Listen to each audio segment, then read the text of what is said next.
څومره تاوان چې زما په دې 2 سیلابو کې وشو، زما په کور 2 ځل سیلاب رالی، چې دا څومره تاوان زما په دې سیلاب کې شوی، تاسو زما د ټوله تنخواګانې راجمع کړئ، دومره تاوان څومره تاوان چې زما شوی دی دا تاسو ماله اوسه پورې په تنخواګانو کې راکړی دی.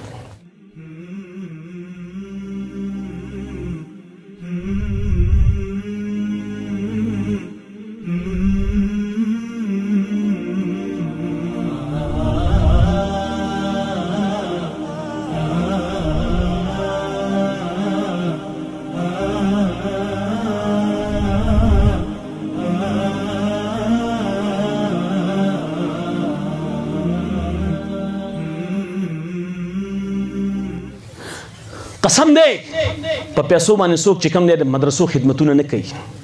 که په مدرسو خدمت ما کولی په پیسو باندې موږ پیسو ګټلی نو موږ به پیسې هم پیدا کولی شوې.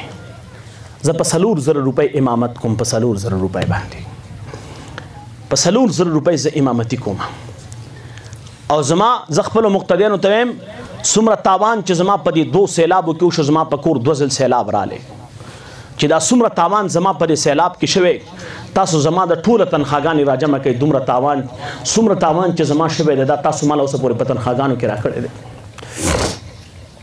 ای مسلمانه، زه درته سوال کوم د مسجد د امام محبت وساتئ. او زه خلکو ته وایم د جماعت په ختمېدو دین نه ختمېږي، د مدرسې په ختمېدو دین نه ختمېږي، دین د مولا په ختمېدو ختمېږي.